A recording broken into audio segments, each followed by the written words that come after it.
Um policial civil foi morto a tiro de espingarda calibre 12 de fabricação artesanal quando tentava evitar um assalto na madrugada desta quinta-feira. Mais uma cena de violência na nossa capital e mais um agente de segurança pública que perde a vida. Quem conta essa história para a gente é o repórter Jackson Damasceno. O agente de polícia Nilton Brasil de Araújo Júnior tinha 38 anos, era casado e tinha 4 filhos. Na noite desta quarta-feira, ele estava saindo do serviço operacional e foi à 5ª Delegacia de Polícia, no bairro onde era lotado, deixar a viatura, pegar sua motocicleta e ir para casa. O agente Brasil, como era conhecido, estava acompanhado de um colega. Quando os 2 policiais já estavam saindo da delegacia, se depararam com um assalto. Um casal que estava em um veículo aqui perto era abordado por 2 homens. A vítima, o rapaz, estava sem roupa. Os policiais estranharam e se aproximaram, mas antes que pudessem dar voz de prisão, os criminosos atiraram. O APC Brasil foi alvejado e os bandidos fugiram. O homem que estava sendo assaltado foi quem socorreu o policial, mas o agente já chegou ao hospital quase morto. Na manhã desta quinta-feira era possível ver marcas de tiro nesta árvore da praça. Policiais da divisão de homicídios estiveram no local colhendo informações. Câmeras de segurança nas proximidades podem ajudar a identificar os autores do homicídio. Ontem era o último serviço do policial antes das férias. O Brasil era um policial extremamente dedicado, trabalhador, disposto, muito parceiro dos colegas. Brasil foi o 17º policial assassinado no Rio Grande do Norte somente este ano. As pessoas como eu estão cansadas de ver, ouvir e acompanhar o noticiário policial. Os casos de homicídios se sucedem com uma naturalidade que não é normal, que não deve ser aceita por ninguém. Não é natural morrer. As pessoas estão morrendo como animais, sem a sociedade ter tempo de dar a devida importância aos casos mais gritantes, mais revoltantes e indignos.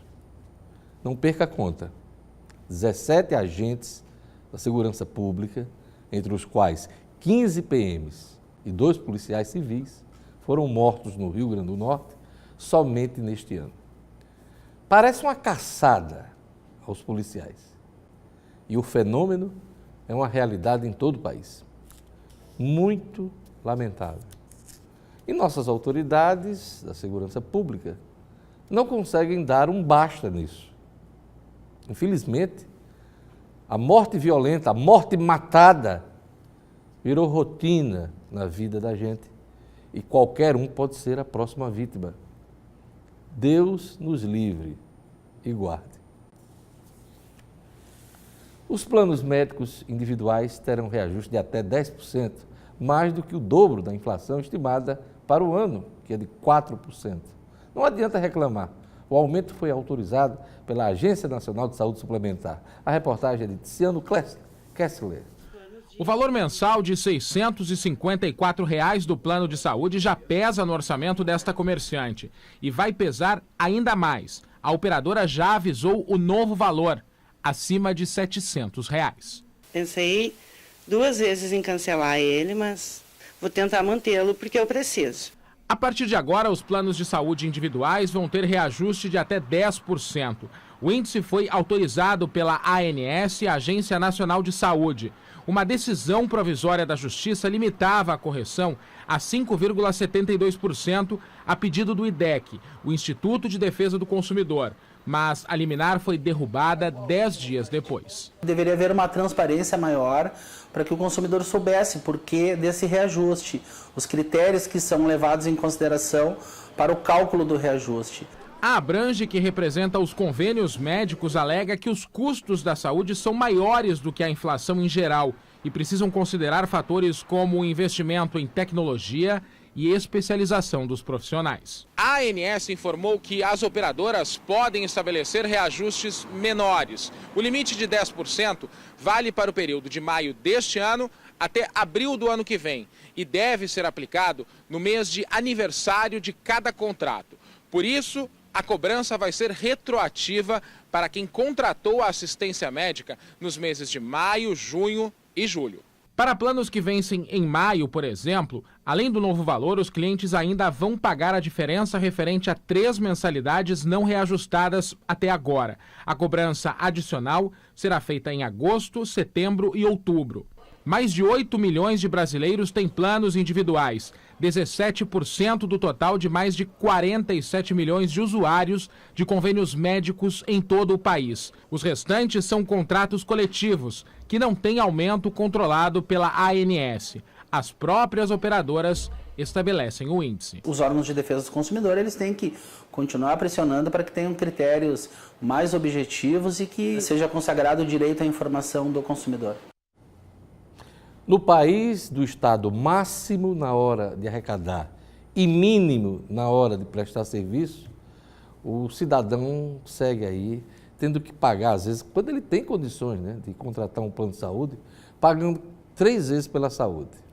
Os impostos, né, que financiam o Sistema Único de Saúde, o plano de saúde, com reajuste desse tipo, e ainda por fora, porque muitos médicos não estão nem nos planos de saúde, e às vezes o camarada tem que pagar 300, 400, 500 reais por uma consulta médica particular. Se correr, o bicho pega, se ficar, o bicho come. Veja a seguir, CREA, Conselho de Engenharia e Agronomia, vai fiscalizar as obras, as placas de obras em todo o estado. Segunda noite do Festival de Quadrilhas da Banda em Macaíba pega fogo, o público vibra com as apresentações dos grupos. O RN Acontece e volta em instantes.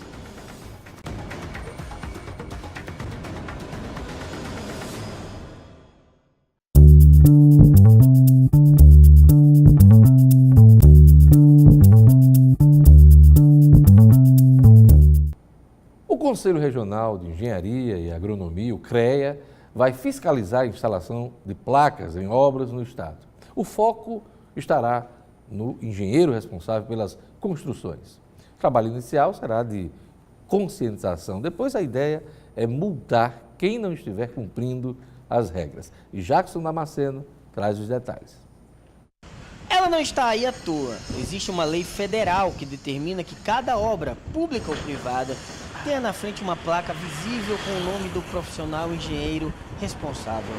Só que muitas vezes isso não vem sendo cumprido, principalmente nas obras privadas.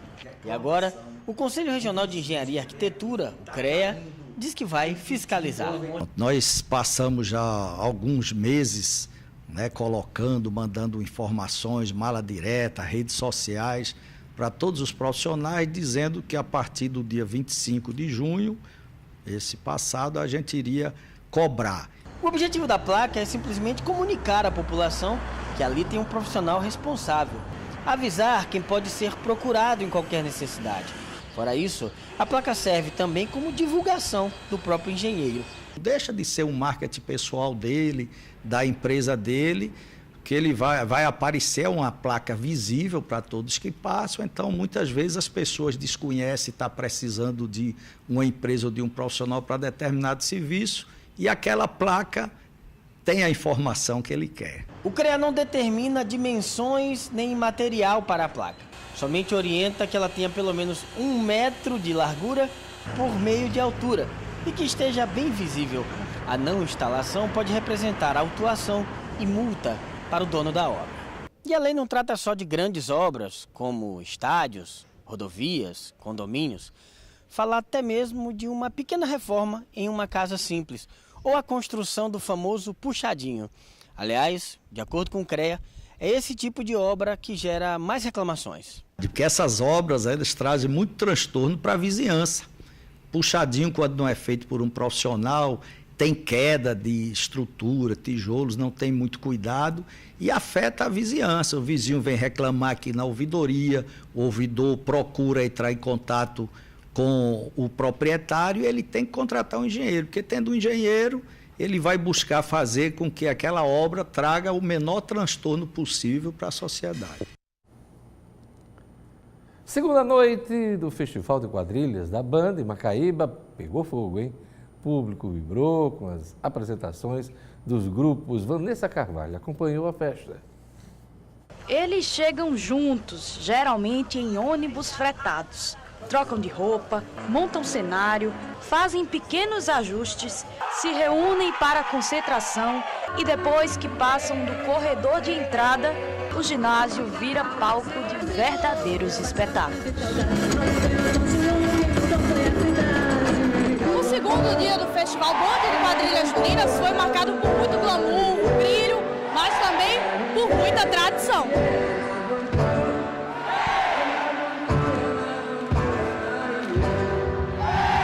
E foi com passos tradicionais que a Encanta São João contou a história do casamento de Toinha Assum Preto com Luzia Asa Branca. Tá vindo com tudo para tentar ganhar esse primeiro ano do Festival da Band e a gente tentar ser o primeiro campeão, né? O grupo 100% Ferroviário juntou o São João com o teatro musical e trouxe ao ginásio de Macaíba os saltimbancos juninos. As expectativas são sempre as melhores, independente de resultado, independente de classificação. A gente, quadrilheiro, já é vitorioso por conseguir colocar uma quadrilha em quadra e por conseguir levar essa cultura junina, não deixar que ela morra. O destaque dentro e fora das quadrilhas ficou por conta das crianças. Desde muito novinhos, eles estão inseridos no universo junino. Bárbara tem apenas 12 anos de idade e desde os 9 sabe bem o que é a adrenalina das apresentações. A gente gosta, a gente se doa e cada apresentação parece que é a primeira vez. A quadrilha Renault do Sertão trouxe de Ceará-Mirim para Macaíba Cupidos do Amor. Será que deu certo? Vamos encontrar um amor para a noiva aí. Vai ser uma surpresa muito boa, pode garantir. O primeiro Festival Band de Quadrilhas Juninas segue até o sábado, dia 30, quando acontece a grande final. O secretário de Cultura de Macaíba explica que o evento vem sendo um sucesso desde o primeiro dia. Você que está em casa, venha que hoje ainda tem.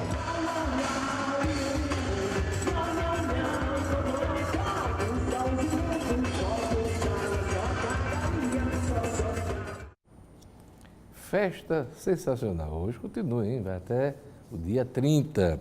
E eu queria pedir perdão à minha querida produtora e repórter Vanessa Camilo. Eu chamei Vanessa Carvalho. O Carvalho deve ser porque daqui a pouquinho tem o Robson Cidadão, né? O Robson Carvalho aí com o Boa Tarde Cidadão. Daqui a pouquinho, na sequência da programação da Band.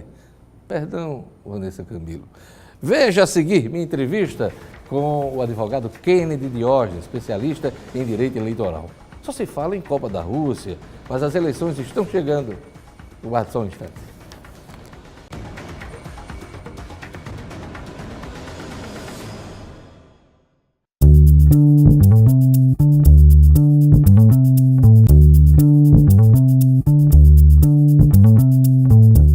Só se fala em Copa da Rússia, né? É Neymar para cá, Felipe Coutinho para lá, Alemanha desclassificada, Argentina que escapa, mas o tango aqui é outro.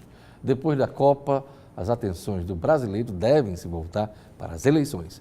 O calendário eleitoral segue seu curso. Meu convidado hoje é um especialista em eleições, o advogado Kennedy Diógenes. Boa tarde, Kennedy. Boa tarde, é um prazer estar aqui com você. Depois da Copa, as atenções se voltam para as eleições. E, em linhas gerais, o que é que os partidos, os candidatos precisam se preocupar a partir de agora em relação ao calendário? A primeira data importante que vai ter agora, depois da Copa, será justamente a abertura do período de convenções partidárias. Será no dia 20 de julho até 5 de agosto, né? Antes disso, aqueles que são servidores públicos têm que se ligar durante a Copa aí para pedir a sua desincompatibilização até o dia 7 de julho. Né? Logo depois, teremos as convenções, dia 20 de julho a 5 de agosto, e os registros de candidatura até o dia 15 de agosto, 19 horas do dia 15 de agosto. Em relação à desincompatibilização, a gente teve aquele prazo para quem estava ocupando cargos no Executivo, mandatos no Executivo, se desincompatibilizar em abril. Os servidores que não ocupam mandatos, exatamente, tem esse segundo prazo de desincompatibilização, né? Exatamente. Os secretários, né, que foram desincompatibilizados se afastaram a partir de abril, 6 de abril, 7 de abril, e agora são os servidores públicos efetivos, né, que não ocupam nenhum cargo de chefia, de assessoramento, que esses cargos já passou o prazo. Agora são servidores públicos, professores, médicos. Há também um prazo diferente para quem é magistrado, para quem é militar. Exatamente, a partir da convenção, né? Passou na convenção, aí já pode pedir a desincompatibilização. Ou seja, afastamento. É um prazo específico, né? 5 de agosto a convenção, e o registro de candidatura até o dia 15 de agosto. A partir do dia 16 de agosto, se inicia a campanha eleitoral típica, né? A partir de 6 horas do dia 6 de agosto, com a distribuição de material, né? As mesas de distribuição, as bandeiras, hoje em via pública, e terá também a parte de baratinhas e carros de som e tudo mais, com um detalhe. Que o horário vai ser mais restrito, né? De 8, é o mesmo horário já da eleição de 2016. O que vai ser a restrição, que foi a inovação trazida pela Lei 13.488, que foi agora de novembro de 2017, foi que as baratinhas não podem mais circular, os carros de som não podem mais circular livremente.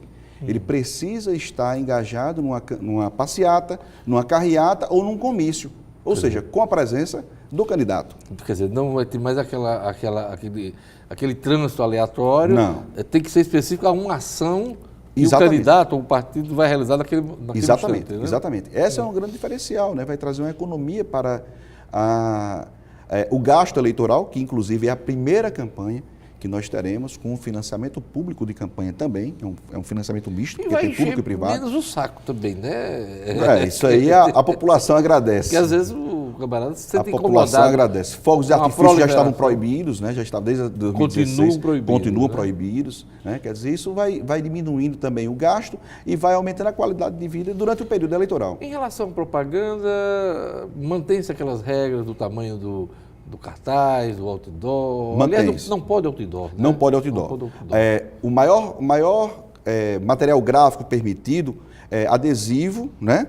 De até meio metro quadrado. E placas, essas placas? De até meio metro quadrado, proibida a justa posição. Lembra que tinha um mural antes, que era a pintura e tal? Proibido também. Proibido, né? O que se pode colar nas casas particulares, somente adesivos nas janelas. Certo. Né? Ou no jardim ali, na parte interna da casa. Na parte interna da casa. Nada fora. Nada né? fora. Nada fora. Como mudou, né? Mudou muita coisa.